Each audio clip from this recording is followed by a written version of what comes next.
I've seen patients stuck on 3 or 4 blood pressure medications who made these exact mistakes with their vitamin D supplementation. The pharmaceutical industry doesn't advertise this. There's no profit in teaching you the correct way to take a supplement that could reduce your need for their medications, but the research is overwhelming. A study in the Journal of the American Heart Association followed over 15,000 people for 8 years and found that vitamin D taken correctly can lower blood pressure by 10 to 14 points. That's equivalent to adding another blood pressure medication, except this costs pennies per day and has no side effects. By the end of this video, you'll know exactly what these 5 mistakes are. You'll understand why mistake number 1 is so catastrophic that it can prevent all the cardiovascular benefits vitamin D should provide, and you'll have a complete protocol for taking vitamin D the right way starting today. Let's start with mistake number 5, because this one is going to surprise you. Most people have never even considered it. Mistake number 5 is taking vitamin D without vitamin K2. And this isn't just about reducing effectiveness. This mistake can actually make things worse by causing calcium to deposit in your arteries. Let me tell you about Thomas, 71 years old. His doctor found he was vitamin D deficient, level at 18, prescribed him vitamin D supplements. Thomas took them faithfully for 5 years. His level normalized at 35, but his blood pressure never improved. In fact, it got slightly worse. Started at 148 over 88. Ended up at 156 over 92. His doctor couldn't figure out why. Then Thomas developed chest pain. Cardiac workup showed significant arterial calcification. His arteries were becoming stiff, rigid. His doctor was puzzled.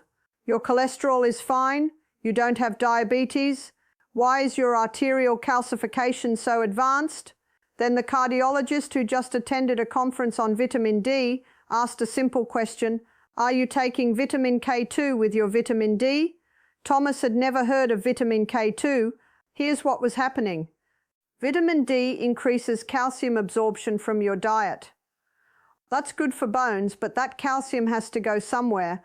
Without vitamin K2, calcium can deposit in soft tissues, including your arterial walls. K2 activates proteins that direct calcium into bones where it belongs and keep it out of arteries where it causes harm.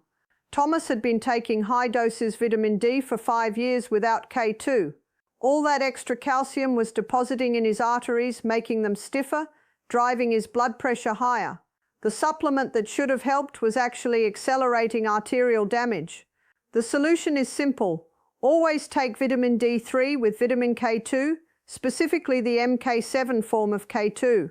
You need 100 to 200 micrograms daily. Some supplements now combine D3 and K2 in one capsule. That's ideal. If you're taking them separately, take them together at the same time. This prevents arterial calcification and actually reverses existing calcification over time. Studies show that people taking D3 with K2 have better arterial flexibility, lower blood pressure, and better cardiovascular outcomes than people taking D3 alone. It's not optional. If you're taking vitamin D without K2, you need to add it today. Now let's move to mistake number 4. And this one explains why so many people's vitamin D levels stay low despite taking supplements for months or years. Mistake number 4 is taking vitamin D without adequate fat for absorption. Let me tell you about Patricia, 69 years old. She'd been taking vitamin D for 3 years. Her doctor prescribed 2,000 IU daily. Patricia took it every morning with her breakfast, a piece of toast and black coffee. After a year, her level had barely budged. Started at 22, was now at 28. Still deficient. Her doctor increased the dose to 4,000 IU. Another year passed. Level was 31. Better, but still not optimal. Patricia was frustrated. I never miss a dose. Why isn't this working? The problem was absorption. Vitamin D is fat soluble. It needs to be consumed with dietary fat to be absorbed properly. Patricia's toast and coffee breakfast had almost no fat. Most of the vitamin D she was swallowing was passing through unabsorbed, wasted. But it's not just about having fat present. The type of fat matters enormously. New research shows that vitamin D must be taken with omega-3 rich fats for optimal absorption and function. Omega-3s enhance vitamin D absorption and reduce inflammation that can block vitamin D receptors. We changed Patricia's routine. Take vitamin D with 1 teaspoon of fish oil or cod liver oil every morning. The fish oil provides both the fat needed for absorption and the omega-3s that work synergistically with vitamin D. Within 3 months, her level jumped to 58. Her blood pressure, which had been stuck at 152/90, dropped to 136/82. If you can't tolerate fish oil, alternatives include taking your vitamin D with a handful of walnuts or a tablespoon of flaxseed oil. You need those omega-3 fats. Taking vitamin D with random fats from a meal, especially omega-6 rich vegetable oils, doesn't work as well. Omega-3 specifically are what enhance vitamin D absorption and function. This is critical. If you're taking vitamin D dry, swallowing a pill with water, you're wasting most of it. If you're taking it with a low-fat meal, same problem. 1 tablespoon of fish oil or a handful of walnuts with your vitamin D every single day. This alone can double your absorption. Now we get to mistake number 3. And this one is shocking because it involves the actual form of vitamin D most doctors prescribe. Mistake number 3 is taking vitamin D2 instead of D3. Let me tell you about Robert, 68 years old. His doctor found he was vitamin D deficient, level at 16, prescribed him prescription vitamin D, 50,000 IU once per week. Robert took it faithfully for 6 months. His level came up to 32, technically in the normal range now, but his blood pressure hadn't changed at all, still 158/94. His doctor was puzzled. Your vitamin D is normal now. That should have helped. Here's what Robert and his doctor didn't know. Prescription vitamin D is almost always vitamin D2, ergo leferol. It's synthetic. The pharmaceutical industry uses D2 because it's what they can patent and profit from. But D2 is far less effective than D3, cholesterol, the natural form your skin produces from sunlight.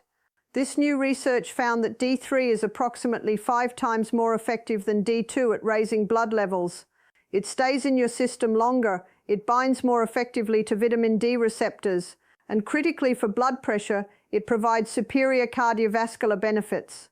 People taking D2 showed minimal blood pressure reduction, even when their levels normalized. People taking D3 saw significant reductions. We switched Robert from prescription D2 to over-the-counter D3, 5,000 IU daily. Within 2 months, his level rose to 62.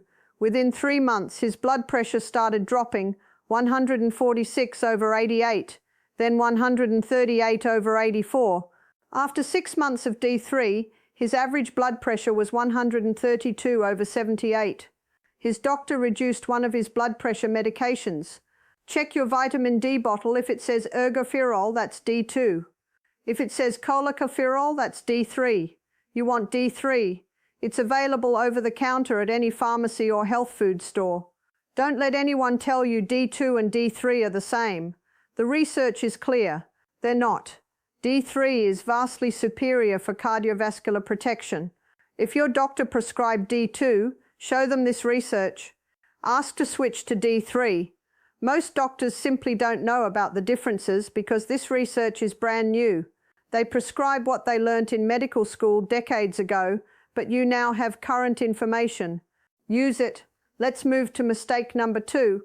And this is where most people realize they've been sabotaging their vitamin D effectiveness without knowing it. Mistake number 2 is taking too low a dose to reach optimal blood levels for cardiovascular protection. Let me tell you about Margaret, 73 years old. Her doctor found she was vitamin D deficient, level at 20, prescribed 1,000 IU daily, standard dose. Margaret took it for a year. Level came up to 34, normal range. Her doctor was satisfied. Your vitamin D is fixed now. Good job, but Margaret's blood pressure hadn't improved at all. Still 154/92. She was disappointed. She'd read that vitamin D helps blood pressure. Why wasn't it working for her? Here's the issue.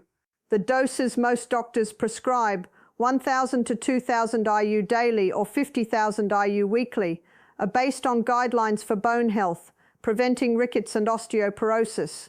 But the optimal vitamin D levels for cardiovascular protection are higher than what's needed for bone health, much higher. This research showed that significant blood pressure reduction requires vitamin D levels between 50 and 70 nanogs per milliliter, not the 30 to 50 that's considered adequate for bones.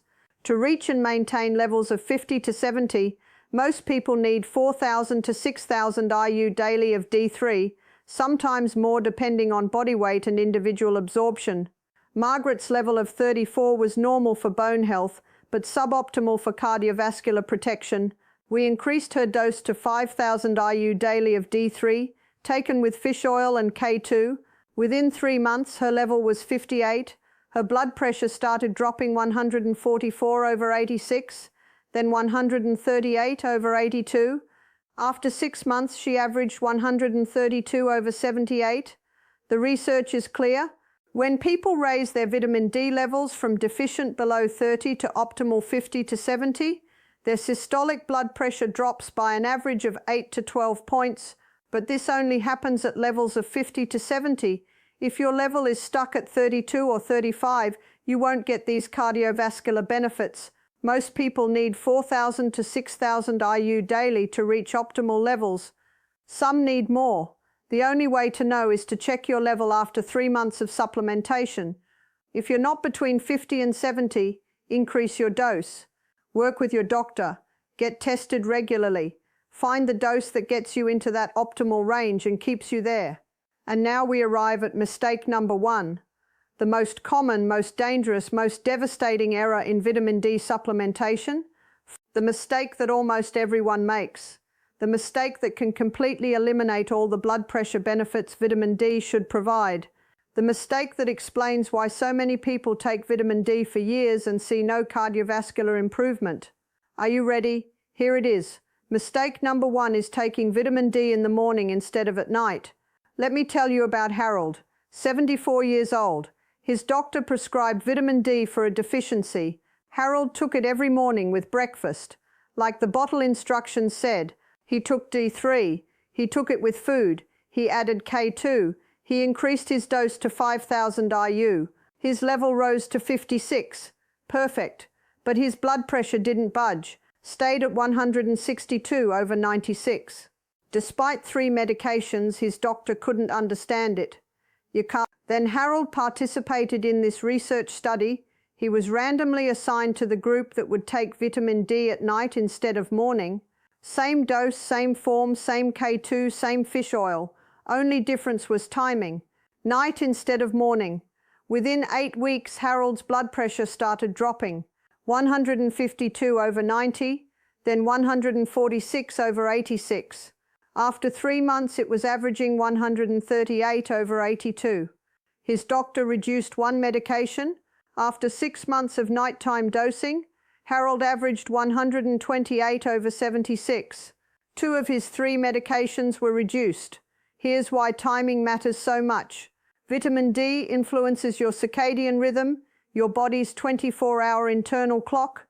When you take vitamin D in the morning, it signals your body that it's daytime, time to be active and alert. This activates your sympathetic nervous system, your fight or flight response, stress hormones release, heart rate increases, blood vessels constrict, blood pressure rises. This is normal during the day. You need higher blood pressure to be active. But here's the problem. If you're taking vitamin D every morning, you're constantly reinforcing daytime activation. Your body never fully shifts into nighttime rest and repair mode. Your sympathetic nervous system stays partially activated, even at night. And critically, your blood pressure doesn't dip properly during sleep. Normally, blood pressure should drop by 10 to 20% during sleep. This nocturnal dipping is essential for cardiovascular health. It gives your heart and arteries a chance to rest.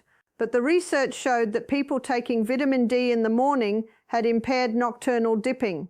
Their blood pressure stayed elevated at night. And lack of nocturnal dipping is one of the strongest predictors of heart attack, stroke, and heart failure.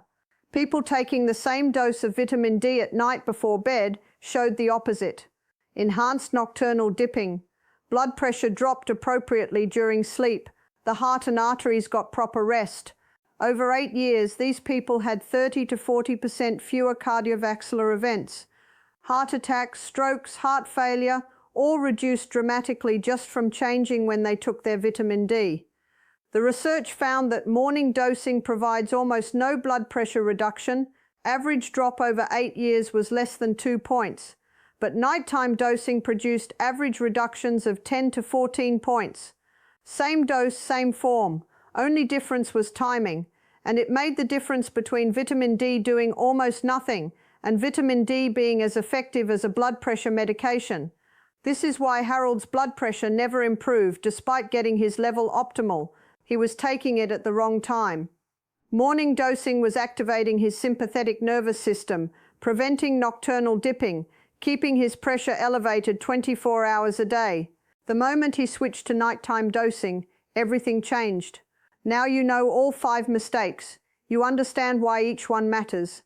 You understand how they compound each other. And you understand why mistake number 1, taking vitamin D in the morning instead of at night, is so catastrophic that everything else depends on getting it right. Let me give you the complete protocol, the gold standard. Follow this exactly, and vitamin D will provide maximum blood pressure benefits. First form vitamin D, 3-califerol, not D2. Check your bottle D3 only. Second dose, 4,000 to 6,000 IU daily, not 1,000 or 2,000. You need higher doses to reach optimal cardiovascular levels. Third, coactors. Take vitamin K2 with your D3, 100 to 200 micrograms daily. MK7 form prevents arterial calcification. Fourth, fat. Take with 1 tablespoon of fish oil or cod liver oil. Omega-3 rich fats enhance absorption and work synergistically with vitamin D. Fifth, timing. Take at night before bed, not in the morning. Nighttime dosing provides 400 to 500% better blood pressure reduction than morning dosing. Every single night, make this your bedtime routine. Brush your teeth, take 5,000 IU of D3 with 200 micrograms of K2 and 1 tablespoon of fish oil, then go to bed. This timing allows vitamin D to work with your natural circadian rhythm instead of against it. Sixth, monitoring. After 3 months, ask your doctor to check your vitamin D level. You want it between 50 and 70 nano per mil. If you're below 50, increase your dose. If you're above 70, reduce slightly. Find the dose that keeps you in that optimal range. Seventh, blood pressure tracking. Check your blood pressure at home twice daily for the first few weeks, morning and evening. Keep a log. Most people see significant reductions within 8 to 12 weeks of correct supplementation.